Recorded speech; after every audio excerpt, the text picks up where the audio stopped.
Welcome back, gorgeous souls, to Mindfucks with Mahara, the unapologetic playground for the high-achieving women ready to burn the blueprint, reclaim their magic, and remember who the hell they are. I'm your host, Mahara Wayman, your success alchemist and divine guide hype woman, here to drop another truth bomb straight into your nervous system. Today's episode, oh baby, it is a juicy one. We are diving into the pleasure principle. Why joy, play, and ecstasy are your most productive tools. Yep, you heard me right. Pleasure, joy, ecstasy as strategy, as sacred productivity, as your direct line to abundance. Because, let's be honest, you have mastered the grind. You've conquered the to-do list and you've hustled your way to success. You bought the damn mug that says Boss Babe to prove it. But somewhere along the line, you forgot how to feel good. You've been so conditioned to chase the next goal that you forgot the point of having the damn dream in the first place, to live in the overflow of joy. So today, your divine guide and I are about to remind you, pleasure isn't a reward for hard work. Pleasure is the work. Okay, is your mind blown yet? Stick with me. Let's start here. Your worth is not determined by how much you produce. It's revealed by how fully you feel. You see, we've been sold a lie that productivity equals purpose, that exhaustion equals excellence. I don't know about you, but I grew up thinking I needed to wear burnout like a badge and numb my joy with caffeine, achievement, and busy in quotation marks. But here's the thing. When you operate from depletion, you create from fear. When you operate from pleasure, on the other hand, you create from power. That's the mindfuck, peeps. That's the very thing you've been trained to avoid. Slowing down, feeling good, enjoying yourself is the portal to your highest output and deepest alignment. Trust me. Because pleasure doesn't distract you from purpose. It actually amplifies it. You can't manifest expansion from contraction, and I think you know that. You can't magnetize abundance while your nervous system is in survival mode. The universe doesn't respond to spreadsheets. It responds to frequency. And pleasure, my love, is the frequency of abundance. And who doesn't want that? Okay, now let's talk about why this feels so bloody uncomfortable. I've talked about it before, but I'll say it again. We've been raised in a productivity cult that worships the struggle. We believe that if we're not suffering, we're not earning it. We say things like, well, I'll rest when I'm done, or I don't deserve that yet. We schedule joy like an optional luxury instead of treating it like oxygen, especially as women. We've been taught that our pleasure is dangerous, that joy makes us frivolous, that softness can make us weak, that sensuality makes us too much. I mean, Jesus. So we tuck it away. We hide our laughter behind professionalism. We turn down the volume of our desires. And we trade radiance for reliability. And I say that ends now. The divine guide, the highest voice within you, well, she knows the truth. Joy is holy. Pleasure is medicine. And play is sacred strategy. When you feel good, you open the channel. And when the channel's open, you become magnetic, swear to God. You stop chasing opportunities and they start chasing you. What a concept. Let me tell you about my own wake-up call when this really hit me. And it wasn't too long ago, actually. There was a time when I was working nonstop. I was coaching, I was having strategy sessions, I was writing my podcast, I was recording and interviewing people. I, of course, never-ending parenting, even though my kids are adults. Housework, the bloody dogs, and of course I love my dogs. But it felt like a lot.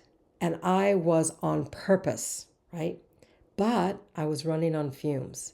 And one day, during what was supposed to be my quiet break, my divine guide dropped in and said to me, Mahara, you're not tired, you're starved. You're starving for fun. And I went, what? I realized that I had built a life that looked successful, but felt sterile. No joy, no juice, no play, just performance. And I was exhausted. So I started small. I put on music in the middle of the day and had a little dance off with my dogs. I spent time in my garden as much as possible that whole week. And I took extra long baths with no purpose other than to feel good. And you know what happened? Everything started to flow. Ideas, clients, money, creativity, especially creativity. The things that used to take so much effort started arriving with ease. My energy grew, my magnetism returned, and my life kind of skyrocketed. And it wasn't because I hustled harder. Believe me, I couldn't have worked any harder. It was because I raised my frequency. Pleasure became my productivity hack. Now, before your inner critic jumps in with her clipboard saying this sounds like absolute crap, let's anchor it. When you experience joy or pleasure, your body releases dopamine and oxytocin, chemicals that literally increase creativity, motivation, and problem solving. You think clearer. You trust yourself more. You make bolder moves. So no, pleasure isn't a distraction from your mission. It's fuel for it. You see, your body was designed for joy. It's wired to follow what feels good, not because it's lazy, but because it knows that alignment is efficient. The divine guide within you doesn't speak through pressure. She whispers through pleasure. All right, let's get practical. Here's how to activate the pleasure principle in your daily life. 1, audit your joy budget. Look at your week. Where are you spending your energy and where are you replenishing it? Important. If your calendar looks like a war zone of obligations, sweetheart, you're leaking power. Ask yourself, what would make this week 10% more pleasurable? Then do that. Okay, next, reframe rest as a resource. Rest isn't time off, it's time in. It's not a luxury, it's leverage. When you rest from a place of guilt, you stay stuck in scarcity. On the other hand, when you rest from a place of reverence, you expand into abundance, and who doesn't want that? Next, anchor pleasure in the body. And ladies, I hope this isn't a surprise to you, but pleasure isn't just in the bedroom. It's in your breath, your morning coffee, the sun on your skin, the laughter that shakes your belly, the ice cream that just tastes so perfect on your tongue. So start noticing the micro moments of aliveness throughout your day. That's your divine guide saying, more of this, please. Okay, play to access power. As I've mentioned earlier in this podcast, play unlocks flow. It dissolves resistance. It invites the muse back in, whether it's painting, dancing, gardening, or singing badly in the shower. That's my preference. Let yourself play just for the joy of it. No outcome, no metrics. Doesn't even have to go on Instagram. Just pure expression. And lastly, pleasure before performance. Try this for 1 week. Before every major task, meeting, or decision, do something that brings you pleasure first. A song, a stretch, a slow sip of something delicious. And notice how your energy shifts. Notice how your results expand. All right, here's what your divine guide wants you to know. Pleasure is not the opposite of purpose, it's the embodiment of it. When you feel joy, you align with your divine design. When you follow pleasure, you follow the path of least resistance, which is not the lazy way, it's the aligned way. And the universe doesn't reward struggle, it responds to truth. And the truth is, your joy is your power source. When you choose pleasure, you say to the universe, I trust that I'm safe to feel good. And that vibration, guys, that's abundance in motion. I know I'm living it. All right, let's be honest. At first, this is going to feel weird. You may feel guilty for resting. You'll probably question whether you've earned joy. And I guarantee you'll think that you're slacking off.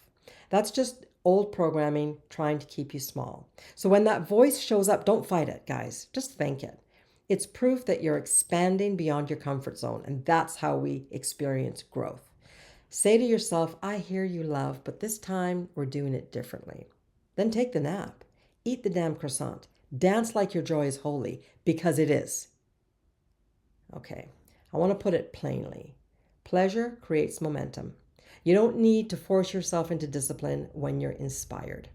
You don't need external validation when you're internally nourished. When you honor your pleasure, you become unstoppable. Not because you're pushing harder, but because you're flowing smarter. Pleasure aligns your energy with possibility. It magnetizes resources, people, and ideas. It also collapses timelines. And that's not woo people. That's frequency physics. The path of the divine feminine isn't about grinding through your life. It's about receiving. And pleasure is the portal to receiving more than you could ever hustle your way into. All right, my loves, here's your challenge for this week. Number 1, create a pleasure playlist. You heard me. Fill it with songs that make your body move, your heart swell, and your energy expand, and play it often. Number 2, schedule 1 hour of non-productive play. No goals, no purpose, just fun. Color, dance, nap, flirt with life. Whatever floats your boat. And 3, pleasure journal. I talk about journaling a lot because it's that powerful. Each night, list 3 moments of joy, play, or delight you experienced that day. And notice how your energy and your results shift over time. And if you're super brave, share your insights with me. I would love to know what happens for you. So tag me on Instagram at Mindfulness with Mahara or DM me directly. I'd love to know about your breakthroughs. Because here's the thing, when one woman gives herself permission to enjoy her life, she subconsciously gives every woman around her permission to. That's how the revolution spreads. And that's what I'm here for. So I want to leave you with this. As a gentle reminder, you are not put on this planet to perform your way to worthiness. You're here to embody your divinity, to live as a walking permission slip for joy. So smile. Your radiance is your leadership. Your joy is your strategy. Your pleasure is your power. So for the love of God, stop apologizing for feeling good. Stop justifying your happiness. Stop rationing your ecstasy like it's some limited resource. The divine is abundant, and so are you. This has been Mindfucks with Mahara. If your soul's humming and your inner critic's sweating a little, good. That means it's working. So I do invite you to share this episode with anyone who needs a reminder that joy is sacred strategy. And, of course, if you're ready to go deeper into your divine guide era, check out the Trinity Transformation. It's my 3-week immersive experience that will have you channeling your power, silencing your critic, and letting your radiance lead. Until next time, remember, pleasure is your permission slip to abundance. Here's to you. You can find out more on my website, www.mindfulnesswithmahara.com. Cheers.